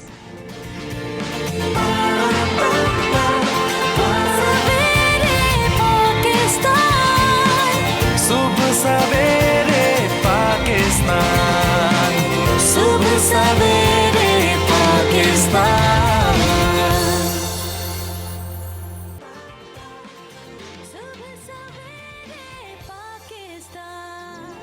और सिलसिला अब ऐसा है कि हम ज़रा आपको बताते हैं आज एक और अहम डेवलपमेंट भी हो रही है। वो ये हो रही है कि इमरान खान साहब फाइनली लाहौर से निकलकर इस्लामाबाद का रुख कर चुके हैं और आज वो कहा यह जा रहा है, कभी इम्कान इस चीज़ का जाहिर किया जा रहा है कि वो इस्लामाबाद जो आ रहे हैं तो वो अदालत में पेशी के लिए आ रहे हैं। जी, अदालत में पेशी के हवाले से जो उनका 4 मुकदमात हैं जी, 4 मुकदमात। ये तो वो हैं जो आज लगे हुए होंगे गालिबन, तो उन चारों को इकट्ठे ही खान साहब ने भुगताना है। इसके अलावा कितने टोटल मुकदमात हैं? 4 मुकदमात में अदालत में पेश होंगे। कारकुनान उनका इस्तकबाल करेंगे। बैंकिंग कोर्ट, इंसदाद दहशतगर्दी, सेशन जज की अदालत और थाना सेक्रेटेरिएट हाजिरी लगाएंगे। PTI की जो लॉयर विंग है, मकामी तंजीमों को जुडिशल कॉम्प्लेक्स और इस्लामाबाद कचहरी पहुँचने की हिदायत की गई है। तो ये सारा जो सिलसिला है वो है आज इमरान खान साहब का लाहौर से। बड़ा मसरूफ दिन है। बड़ा मसरूफ दिन है। अदालतों को उन्होंने चक्कर लगाने भी चाहिए भाई, ज़ाहिर है अगर अदालत बुलाएगी तो आपको अब अदालत के पास जाना चाहिए।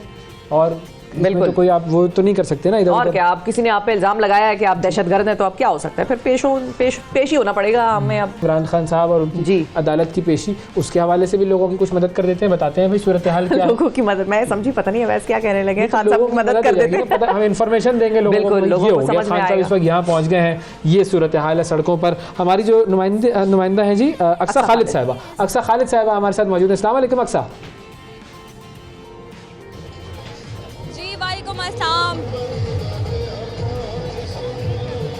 बहुत शुक्रिया अक्सा, आपने प्रोग्राम के लिए वक्त निकाला और बहुत शुक्रिया कि आप इस वक्त वहाँ पर मौजूद हैं 0 पॉइंट पे और खान साहब की सारी मूवमेंट और उनके जो वर्कर्स हैं उनकी सारी मूवमेंट पर नज़र रखे हुए हैं। ज़रा बताएं क्या सूरत हाल है, किन किन के दरमियान आप खड़ी हैं और इनका कैसा जोश है लोगों का?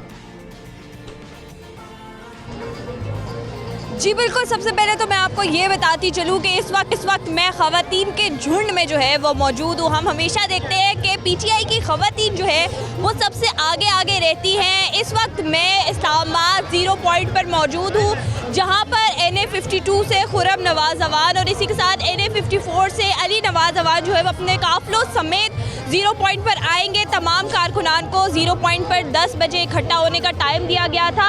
मर्दों के शाना बशाना खवातीन भी हमें यहाँ पर नज़र आ रही है जो यहाँ पर खड़ी है और इनका यही कहना है कि अभी यहाँ पर काफिलों की सूरत में ये लोग आगे मूव करेंगे, G11 की तरफ जाएंगे, बैंकिंग कोर्ट की तरफ जाएंगे, वहाँ जाके इमरान खान का इस्तकबाल करेंगे। यहाँ पर जब हमने लोगों से बात की तो उनका भी यही कहना था कि जो सूरत हाल देखने में सामने आ रही है, अगर हमें गिरफ्तारियाँ भी देनी पड़ी तो वो भी हम देंगे। अगर मेरे कैमरामैन आपको दिखा सक रहे हो कि लोगों का यहाँ पर जो काफिलों की सूरत में जो है वो आना शुरू हो गया है। खवातीन की बड़ी तादाद जो है वो यहाँ पर मर्दों के साथ मौजूद है और खवातीन सबसे ज़्यादा जोश खरोश के साथ हमें नज़र आ रही हैं, जिनका यही कहना है कि हम अपने लीडर का इस्तकबाल करने यहाँ से जो है वो G11 जाएंगे, उनका भरपूर तरीके से इस्तकबाल करेंगे और उसके बाद जो वो हमें मैसेज देंगे हम उसको जो है वो आगे लेकर चलेंगे। लेकिन अगर हमें रात तक भी यहाँ खड़ा होना पड़ा तो हम यहाँ पर खड़े होंगे। खवातीन नहीं, सिर्फ खवातीन अपने छोटे छोटे बच्चों के साथ यहाँ पर मौजूद है।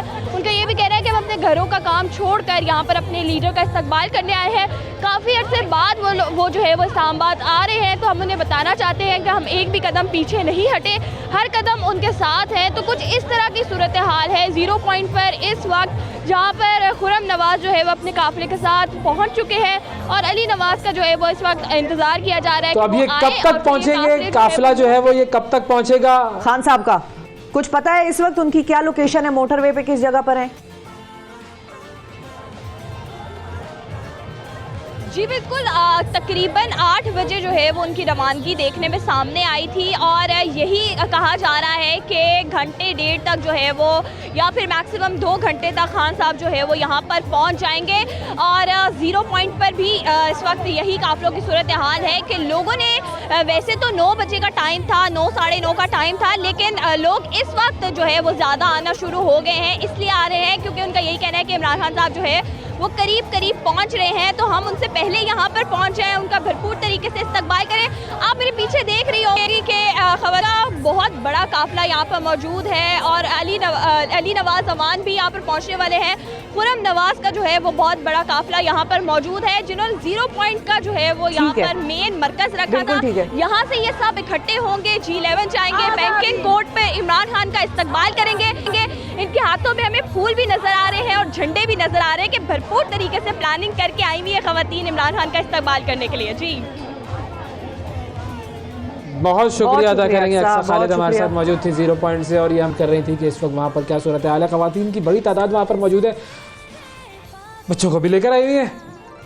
तो क्या हुआ? फूल वगैरह भी लेकर आई। तो क्या हुआ? PSL नहीं हो रहा तो क्या प्रॉब्लम है? लेके जाते ना बच्चों। नहीं तो इधर लाई नहीं है तो क्या मतलब, मसला क्या है? ठीक है, ओके, मतलब मैंने कुछ कहा, मैंने कोई एतराज किया? मैं कह रहा हूँ, बस सिर्फ बता रहा हूँ लोगों को क्या सब आए हुए हैं भाई। नहीं तो खवातीन खान साहब के लिए आई है, ये are you jealous about it? Jealous की मैं ये थोड़ी कह रहा हूँ कि मेरे लिए खवातीन आ जाए ना। यही पूछ रही हूँ कि आप ये चाह रहे हैं तो मैं और अक्सर फिर कुछ करते हैं इस किस्म का प्लान। सही है, नहीं ऐसा अदालत में पेशी है उनकी, वो जाएंगे, अदालत रुकी रहेगी। ये तो अदालत को मालूम होगा, अदालत ने पेशी। वो आएंगे तो वो खान साहब सबसे मिलेंगे क्या?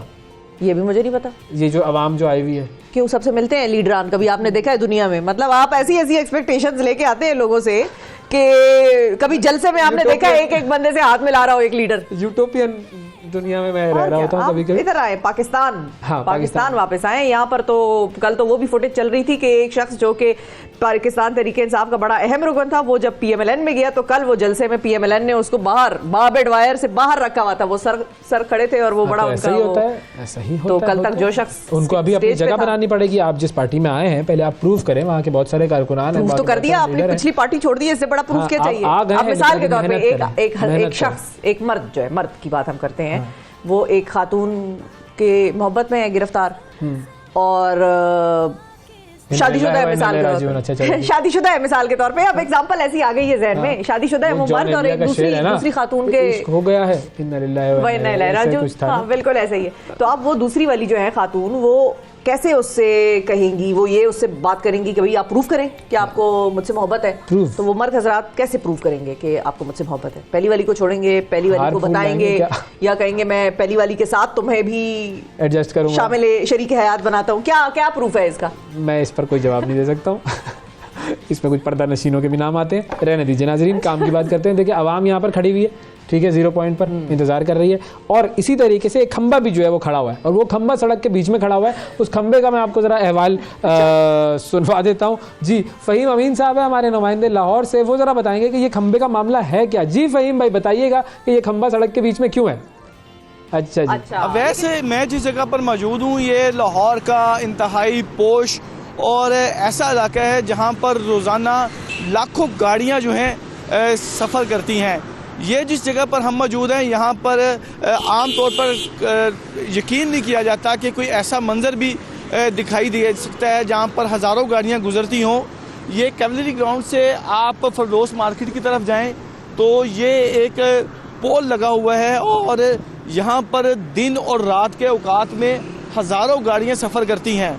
आप ब्रिज से जब भी उतरते हैं आपने ये देखें ज़रा सूरत हाल कि ये जो सामने आपको ट्रैफिक का बहाव नज़र आ रहा है कि 4-5 गाड़ियाँ भी आ रही हैं, तो इस पोल की वजह से वो डिस्टर्ब हो रही हैं, रॉन्ग वे से आ रही हैं, लेकिन ये पोल यहाँ पर मौजूद है और इस पोल की वजह से जहाँ पर ट्रैफिक की रवानी मुतासर है वहीं पर अगर कोई गाड़ी थोड़ी सी स्पीड से आए, कैसे आए ये भी मेरे कैमरामैन नवीर आपके साथ हैं, वो भी आपको दिखाते हैं कि ये आप देख सकते हैं कि ये कैवलरी का ब्रिज है जहाँ से गाड़ियाँ नीचे आती हैं और इंतहाई तेज़ी से इनकी स्पीड आम रूटीन में ज़्यादा ही होती है। तो जब यहाँ से पुल से नीचे उतरती हैं तो सामने ये आपको एक खंबा नज़र आता है और ये खंबा कोई बिजली का खंबा नहीं है जिसको हटाने में मुश्किल का सामना करना पड़े। ये जस्ट एक साइन बोर्ड है और इस साइन बोर्ड को अगर हटा भी लिया जाए तो कोई इतना मुज़ायका नहीं है, लेकिन इंतज़ामिया ने बारहा तवज्जो दिलाने के बावजूद अभी तक इसको हटाया नहीं है। सोने पे सुहागा क्या किया गया है कि इस पोल को अपनी जगह पर रहने दिया गया है और आवाम को इस पोल से दूर रखने की कोशिश के तौर पर ये नीचे इन्होंने कैट आइस जो हैं वो लगा दी हैं। अब आप ये देखें कि बताया जा रहा है कि पूरी दुनिया में ये कैट आइस जो है वो इंतहाई ममनू है। तकरीबन 2 इंच तक की ये इसकी गहराई है और यहाँ पर जो गाड़ी का टायर लगेगा वो टायर जो है वो ख़राब होगा, जिसकी वजह से मज़ीद कोई बड़ा हादसा रूनुमा हो सकता है। लोगों के अब बताया जाता है कि टायरों की कीमतें जो हैं वो भी आसमान से बातें करती जा रही हैं। इस पोल को हटाने की बजाय उनके टायर को तबाह बर्बाद करने के लिए यहाँ पर कैट आइस लगा दी गई हैं जो लोगों को मुश्किल का सामना करने पर मजबूर कर रही हैं। तो मुतअद्दिद बार जो हैं वो लोगों की जानिब से सोशल मीडिया पर भी इस पोल के हवाले से बताया गया कि इसको हटाया जाए, लेकिन अभी तक लाहौर की ज़िला इंतज़ामिया जो है कैट आइट्स लगाकर फौरी तौर पर जो इक़दाम करने वाले थे वो कर चुकी है। इसको हटाया नहीं जा रहा। ये एक मजाक है जो लोगों की गाड़ियों के साथ खेला जा रहा है, लोगों की जानों के साथ इसके ज़रिए खेला जा रहा है और इसको फौरी तौर पर अगर रिमूव कर दिया जाए तो किसी बड़े हादसे से बचा जा सकता है, क्योंकि यहाँ पर चलने वाली गाड़ियाँ जो हैं उनकी एवरेज स्पीड बताया जा रहा है कि 80 से 100 के दरमियान होती है। और मेरे पीछे अगर आपको ये देख रहे हैं गाड़ी भी और बसें भी यहाँ से गुजरती हैं, मोटरसाइकिल सवार यहाँ से गुजरते हैं जो कि किसी भी बड़े हादसे का शिकार हो सकते हैं और इसकी बुनियादी वजह ये डिस्ट्रिक्ट गवर्नमेंट की नाअहली है और ये लगा हुआ ये पोल है जो पिछले तकरीबन 3 साल से जब यहाँ पर अंडरपास की तोसी की गई थी तो तब लगाया गया था, क्योंकि यहाँ से ये सिग्नल फ्री कॉरिडोर की शक्ल इख्तियार कर चुका है, क्योंकि जितनी तेज़ी से गाड़ियाँ इस ओवरहेड ब्रिज से नीचे आती हैं उससे तेज़ी के साथ जो है वो अंडरपास का इस्तेमाल करते हुए आगे निकल जाती हैं। जी बहुत शुक्रिया अदा करेंगे जी। ये आपने देखा ये खंबा जो है यहाँ पर मौजूद है और आपको खंबे की टेंशन है, मुझे तो इस चीज की टेंशन है कि हम गिला खंबे पे कर रहे हैं। पूरी स्टोरी हमने खंबे पे कवर कर ली कि वो दरमियान में सड़क के लगा हुआ है। हाँ। उनकी विजुअल अगर आप देखें, हमारे जो फ़हीम साहब हैं उन्होंने बताया पीछे एक गाड़ी रॉन्ग वे पे जा रही थी वो जो डिवाइड करने वाली वो कैटाइज नॉर्मल है।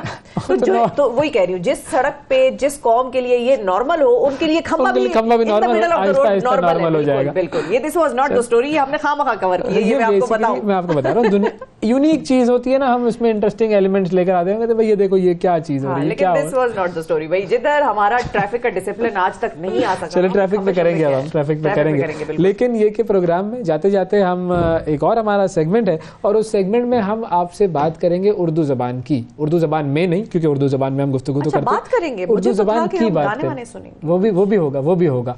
उर्दू जबान के बहुत सारे ऐसे खूबसूरत लफ्ज़ हैं जो कि हमने इस्तेमाल करना छोड़ दिए हैं। अब वो लफ्ज़ हम आपके सामने लेकर आते रहेंगे और उन अल्फाज का इस्तेमाल वो भी ज़रा आपके सामने डिस्कस करते रहेंगे। तो अब एक खूबसूरत सा गीत मैं आपको सुनवाता हूँ और आप फिर ज़रा सुने उसको, और फिर मैं आपको बताता हूँ कि कौन सा लफ्ज़ ऐसा है कि जो कि मैंने उसमें से चुना है कि उस पर बात की जाए। ठीक है जी। अब ज़रा अल्फाज आप बताएं इसमें से कौन कौन से आपने नोट किया। आज जाने की जिद ना करो, यूं ही पहलू में बैठे रहो, हाय मर जाएंगे। कौन से लफ्ज़ आपको ऐसा लगता है कि जो कि खूबसूरत अल्फाज हम भूल चुके हैं? देखिए, जिद की बात होती है। हाँ, जिद तो जाने की जिद ना करो, नॉर्मल। यूं ही भी बड़ा यूज होता है, पहलू में बैठे रहो। पहलू, ये जो लफ्ज़ है ना पहलू, इस कदर खूबसूरत लफ्ज़ है ये, और ये इस्तेमाल करना हमने छोड़ दिया है। मतलब हम क्या कहते हैं नॉर्मली कि आप यहाँ बैठ जाएं, इधर बैठ जाओ, बराबर में बैठ जाओ, साथ बगल में बैठ जाओ। ठीक है। अब अगर आप ये कहकर देखिए जरा कि भाई आइए मेरे पहलू में बैठिए, हंस रही है। इस कदर खूबसूरत लफ्ज है, इस लफ्ज का अपना एक रोमांटिसिज्म है। सेकंड, आप मुझे बताएं, मैं ऑफिस में किसी को कहूँ जरा मेरे पहलू में बैठिए, खुदा का खौफ करे, मतलब वो लोग भी हंसेंगे और वो भी मुझे देखेंगे और मैं भी उन्हें देखूंगी और हम सब हंसेंगे। अल्फाज का इस्तेमाल करने का मौका महल भी तो होता है ना। हाँ। ठीक है। तो अब आप यूजुअली कौम को रागिब कर रहे हैं पहलू वाले मौका महल बनाने के लिए। अल्लाह अकबर। नहीं, ऐसा कुछ नहीं है। बुनियादी तौर पर ये जो लफ्ज़ है, इस लफ्ज़ की खूबसूरती से मैं आशना करना चाह रहा हूँ कि इतना खूबसूरत लफ्ज़ है और इस लफ्ज़ को हमने छोड़ दिया है इस्तेमाल करना। हम जिस तरीके के आम अल्फाज इस्तेमाल कर रहे होते हैं वो आमियाना अल्फाज होते हैं वो। हाँ।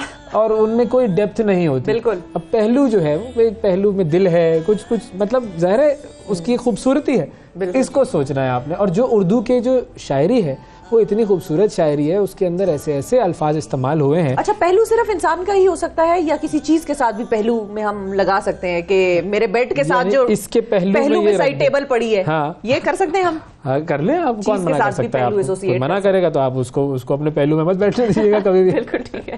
ठीक है जी। लेकिन ये देखिए, इस्तेमाल मैं आपके पहलू में बैठा हुआ हूँ इस वक्त, तो पहले पहलू में बैठे हुए। बिल्कुल। तो ये है, पहले से बैठे हुए पहलू में। और अब भी बैठा हुआ हूँ, पहले भी बैठा हुआ था, अब भी बैठा हुआ हूँ। पहलू की बात थी नाजरीन। लेकिन बहरहाल ये हम कोशिश करते रहेंगे खूबसूरत गीत आपको सुनवाएं। हाँ। और उनमें से कुछ अल्फाज चुने और आपकी खिदमत में मोतियों की तरह पेश कर दें। रिमाइंडर होगा, ये उर्दू अल्फाज रिमाइंडर होगा और हम इन अल्फाज को इस्तेमाल भी करते रहेंगे। That's it. बिल्कुल जी, दैट्स इट फॉर टुडे। छुट्टी करें आज। आपसे मुलाकात होगी अब कल और वक्त हुआ है हमारी छुट्टी का। आज के प्रोग्राम में इतना ही नाजरीन, कल आपसे फिर मुलाकात करेंगे। अल्लाह हाफिज।